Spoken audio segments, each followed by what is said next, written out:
नमस्कार, मेरा नाम है सुनैना कश्यप और आप देख रही हैं KH live Himachal. Bharatiya Janata party एक ऐसी पार्टी जो पार्टी विद डिसिप्लिन मानी जाती है। कहा जाता है कि भाजपा में कुछ भी संभव है। यहां कोई नेता फर्श से अर्श तक पहुंच सकता है और अर्श से फर्श तक भी आ सकता है। इस पर अमल कितना होता है ये तो पार्टी वाले ही जाने। लेकिन इन दिनों हिमाचल भाजपा के भीतर एक अलग तरह की चर्चा चल रही है। चर्चा इस बात की है कि 2027 के विधानसभा चुनाव में पार्टी का नेतृत्व कौन करेगा, मुख्यमंत्री चेहरे के तौर पर किस पर दांव लगाया जाएगा और क्या आने वाले समय में संगठन या नेतृत्व स्तर पर कोई बड़ा बदलाव देखने को मिल सकता है। ये तमाम सवाल जुड़े हैं सिर्फ एक बड़े सवाल से। नड्डा का दिल दिल्ली में है, लेकिन क्या हिमाचल भाजपा की धड़कन आज भी जयराम ठाकुर के हाथ में है? ये सवाल इसलिए उठ रहा है क्योंकि भारतीय जनता पार्टी के पूर्व राष्ट्रीय अध्यक्ष और अब केंद्र सरकार में मंत्री जेपी नड्डा ने अपने हालिया हिमाचल दौरे के दौरान एक ऐसा बयान दिया जिसके बाद सियासी गलियारों में चर्चाओं का बाजार गर्म हो गया। नड्डा ने कहा कि मैं हिमाचल से हूं, लेकिन मेरा काम दिल्ली में है और हिमाचल का काम जयराम ठाकुर और राजीव बिंदल संभालेंगे। अब देखने में ये एक सामान्य बयान सा लगता है, लेकिन राजनीति में कोई भी शब्द सामान्य नहीं होता, खासकर तब जब वो शब्द जेपी नड्डा जैसे नेता के मुंह से निकले हो। राजनीति में कई बार जो बातें सीधी नहीं कही जाती, उसका संदेश सबसे ज्यादा दूर तक जाता है। यही वजह है कि नड्डा के इस बयान के बाद राजनीतिक गलियारों में चर्चा शुरू हो गई है कि क्या ये जयराम ठाकुर के नेतृत्व पर भरोसे का सार्वजनिक संदेश है। क्या केंद्रीय नेतृत्व ये संकेत देना चाहता है कि फिलहाल हिमाचल भाजपा की कमान जयराम के हाथ में रहेगी, या फिर ये सिर्फ जिम्मेदारियों का बंटवारा है जिसे जरूरत से ज्यादा पढ़ा जा रहा है? सवाल कई है और जवाब फिलहाल किसी के पास नहीं। दरअसल हिमाचल भाजपा भी बाकी राजनीतिक दलों की तरह पूरी तरह गुटबाजी से अछूती नहीं है।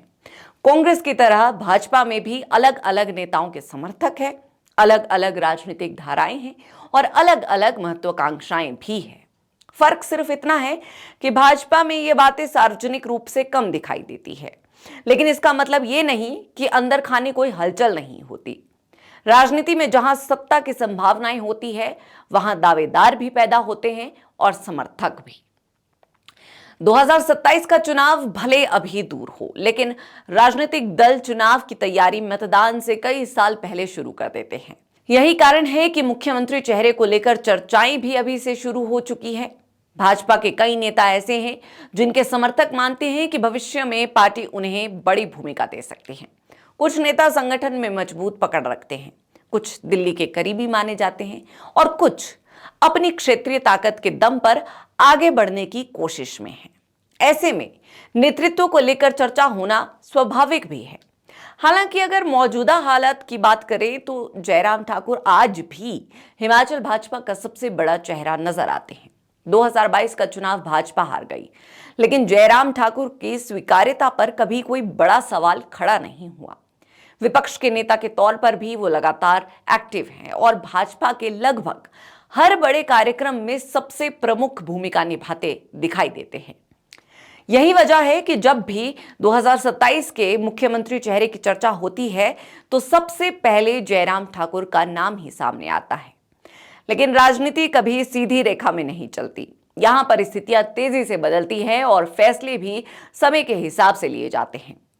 भाजपा का इतिहास भी यही बताता है कि पार्टी अंतिम समय तक कई विकल्पों को खुला रखती है। इसीलिए ये मान लेना कि आज जो तस्वीर दिखाई दे रही है वही 2027 तक बनी रहेगी, शायद जल्दबाजी होगी। नड्डा के बयान में एक और दिलचस्प बात थी।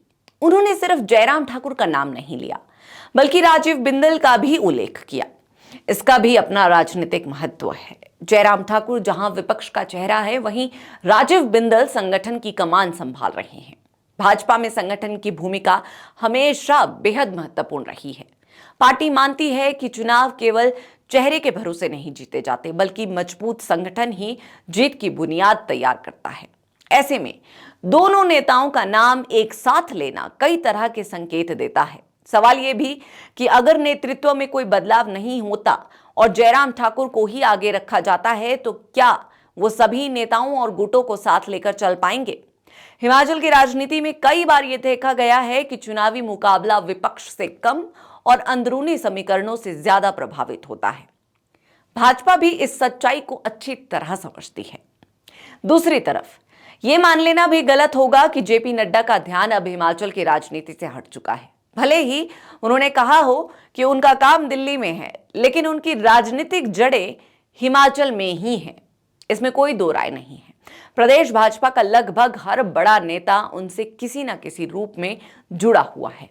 ऐसे में हिमाचल की राजनीति में क्या चल रहा है, कौन मजबूत हो रहा है, कौन कमजोर पड़ रहा है और किसके पक्ष में माहौल बन रहा है, इसकी जानकारी उनसे बेहतर शायद ही किसी को हो। इसीलिए उनके हर बयान को राजनीतिक नजरिए से देखा जाना लाजमी है। अभी चुनाव में समय है, लेकिन समय के साथ बहुत कुछ बदल भी सकता है।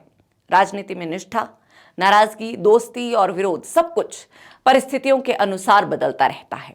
आज जो नेता सबसे मजबूत दिखाई देता है, जरूरी नहीं कि कल भी वही सबसे आगे हो। और कई बार जिस नाम की कोई चर्चा नहीं होती, वही अचानक सबसे बड़ा दावेदार बनकर उभर जाता है। यही वजह है कि नड्डा के इस बयान को केवल एक सामान्य टिप्पणी मानकर नजरअंदाज नहीं किया जा सकता। लेकिन इतना जरूर है कि हिमाचल भाजपा में नेतृत्व को लेकर चर्चा शुरू हो चुकी है और जैसे जैसे 2027 करीब आएगा, ये चर्चा और तेज होने वाली है। फिलहाल नड्डा दिल्ली में है, जयराम हिमाचल में है और संगठन बिंदल के हाथ में है। लेकिन सबसे बड़ा सवाल अभी भी वहीं खड़ा है। क्या 2027 में भाजपा का चेहरा फिर जयराम ठाकुर होंगे? और शायद यही सवाल आने वाले दिनों में हिमाचल भाजपा की राजनीति का सबसे बड़ा विषय बनने वाला है। इस पर आप सभी की क्या राय है, हमें कमेंट सेक्शन में जरूर बताएं और हमारे चैनल को सब्सक्राइब जरूर करें।